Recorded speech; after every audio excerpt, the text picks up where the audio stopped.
Ladies and gentlemen, we'll go to the second part of the same session, that's dilemmas in decision making.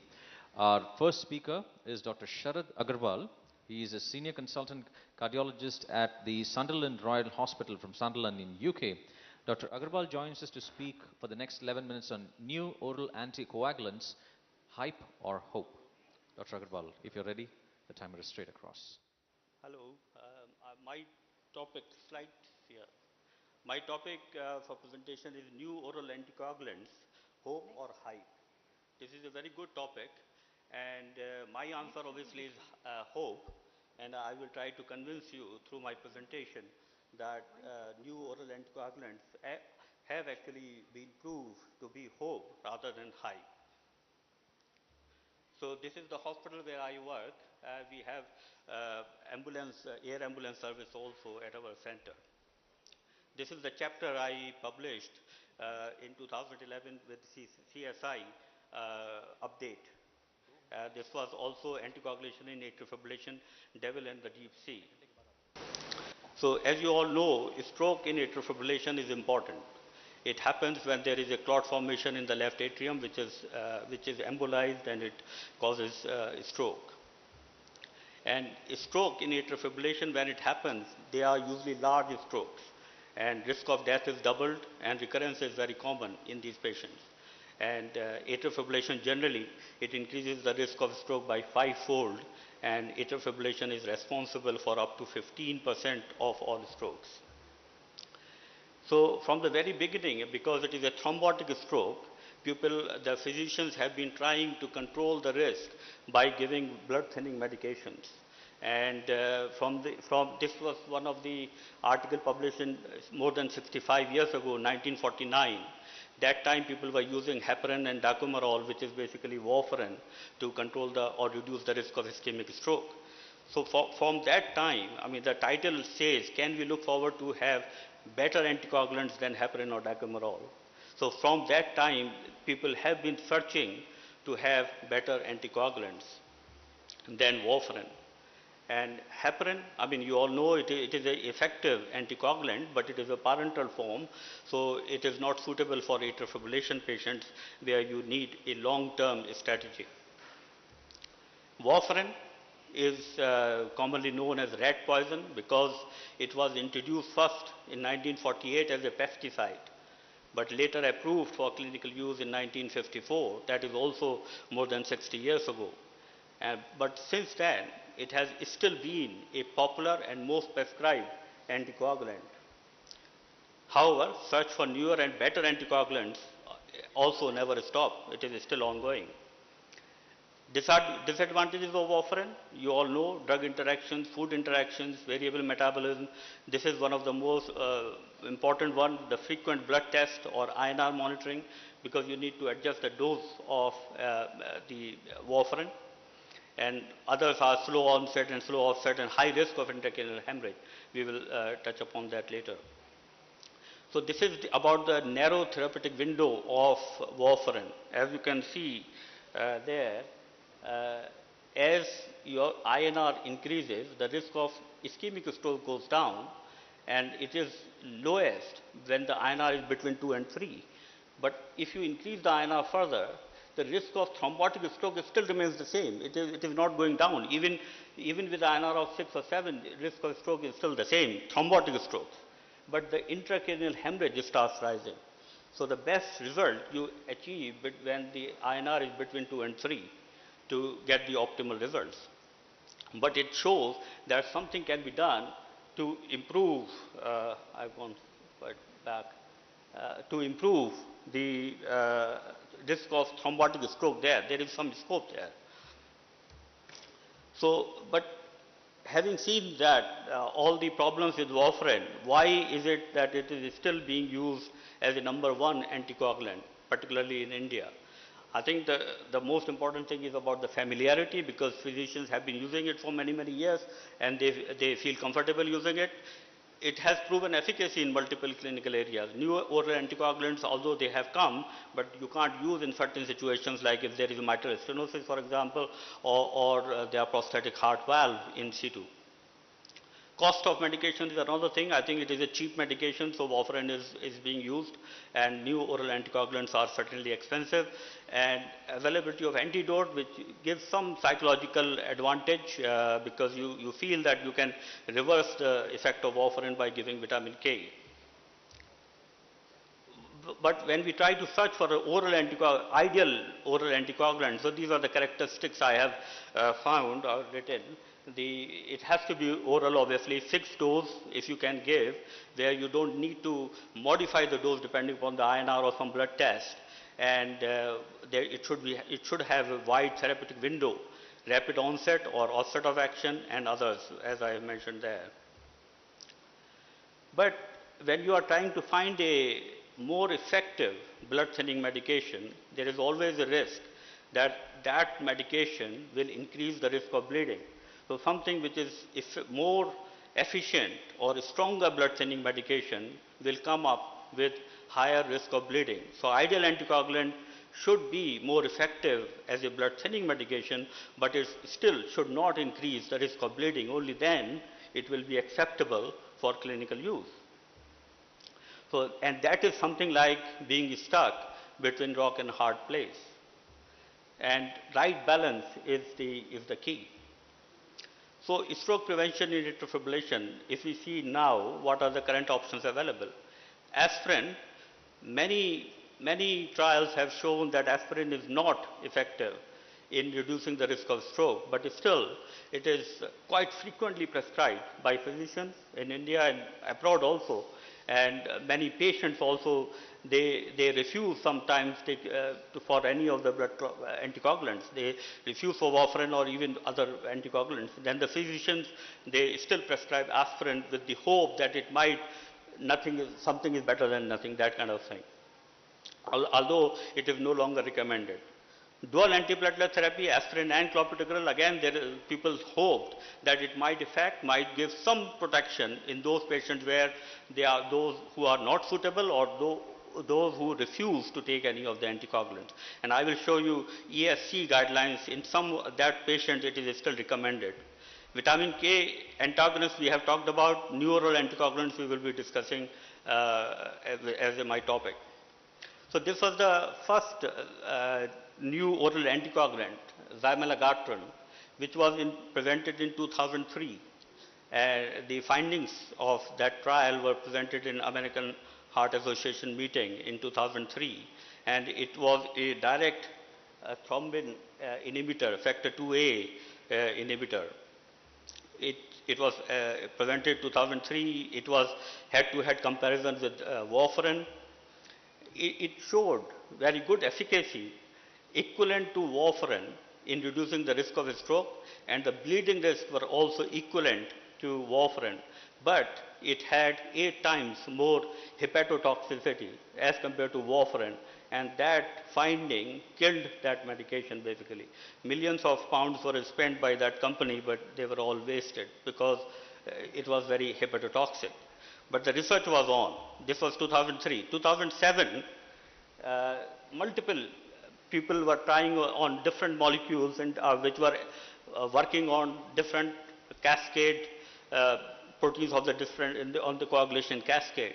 And out of those two, this Dabigatran, another direct thrombin inhibitor, this trial was published in 2009, but we don't have time to go too much in detail about Dabigatran, but it is a direct thrombin inhibitor. It has a rapid onset of action. It was within 2 hours it can. So you don't need to cover, when you start, say, Warfarin, you need to cover initial 2-3 days by low molecular weight heparin until the INR becomes therapeutic. Here, with new oral anticoagulants, that is not the problem. You start the medication, within 2 hours, your patient is fully anticoagulated.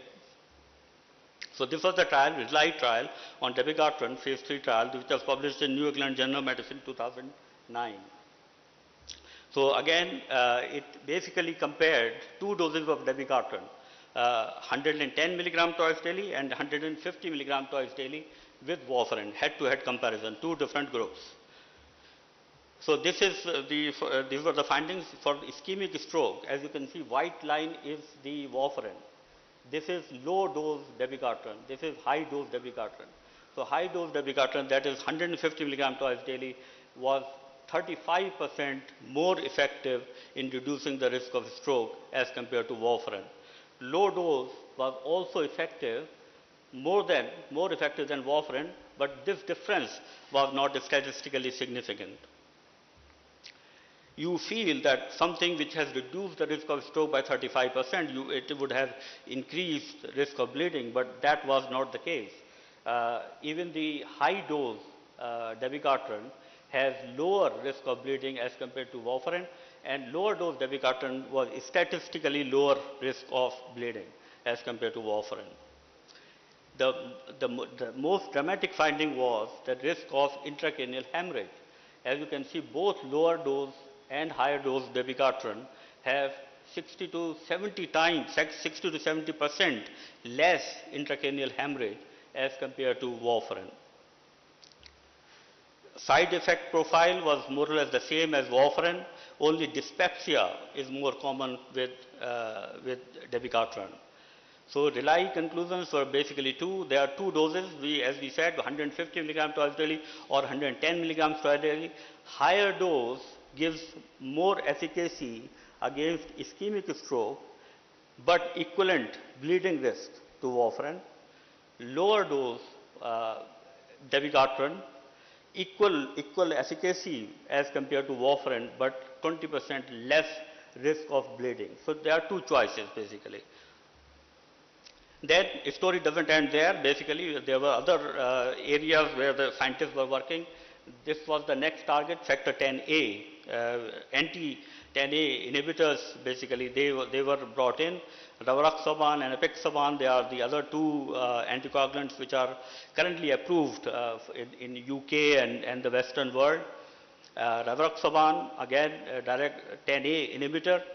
Advantage here is that it is a single daily dose as compared to Dabigatran, which was twice daily.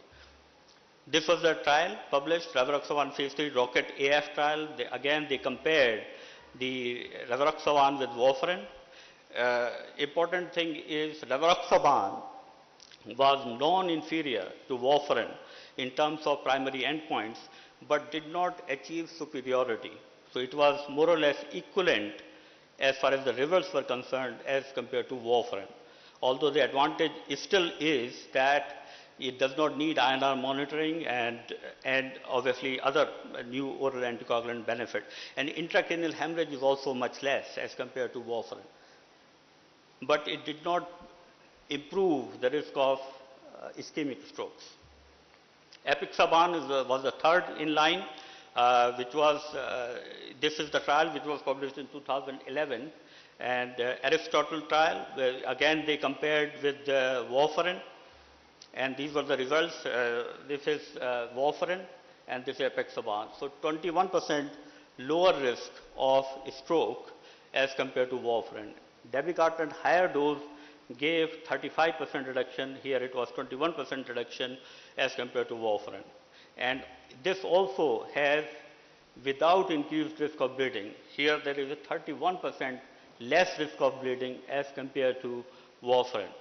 So this Apixaban, basically, it showed, this is just the conclusions of that. This is again twice daily dose, as it was with Dabigatran.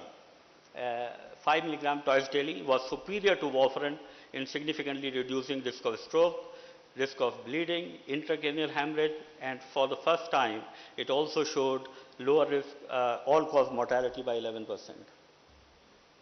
Apixaban is the latest which has just come, and this is also once daily, and they have published a phase 3 trial with Warfarin, and this is basically the pharmacokinetics with all of the different anticoagulants, and it was basically more or less equivalent to Warfarin in terms of efficacy and bleeding risk. We have got in UK, there is a nice organization, National Institute of Clinical Excellence.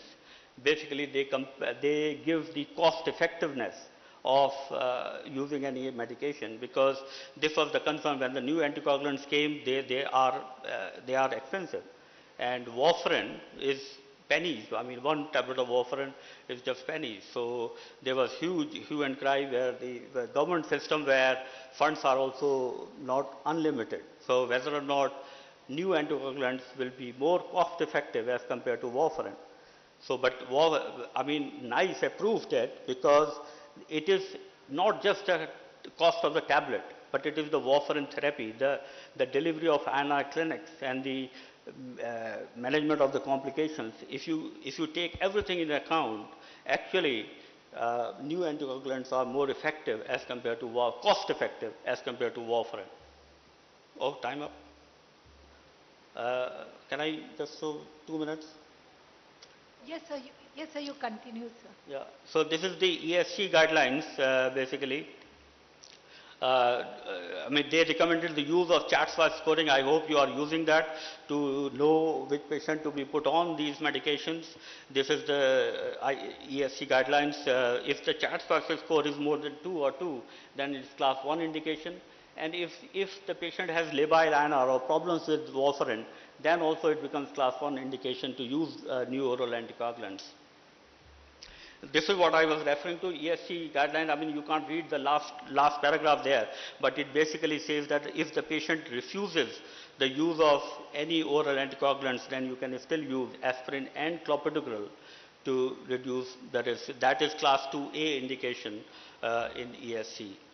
Antidotes, just a few words about that. Although antidotes are not needed for new anticoagulants because they have very short half-life. So if you miss the second dose, I mean the half-life, it will come down drastically, the levels. But they are in development. Dabigatran Rivaroxaban is very close to becoming reality. They have already completed the phase 3 trials and it can neutralize the Dabigatran in the system very, very quickly. So these are the conclusions or take-home messages. Stroke in atrial fibrillation is a major problem with high rates of disability, recurrence and death. New oral anticoagulants have offered significant advancement over warfarin by removing the need of INR monitoring, which is very important because many patients do not turn up for INR and things. NOACs have fulfilled the hope of higher efficacy and lower bleeding complications, with the promise we started with, and use of NOACs for stroke prevention is cost effective than warfarin therapy. That's it. It's a pity that such excellent speakers like Dr. Santosh Koshi, Dr. Satya Gupta, Dr. Sharad Agrawal have just concluded their talk and the audience is rather thin. So, but that was very good, really good presentation. Yes, one question.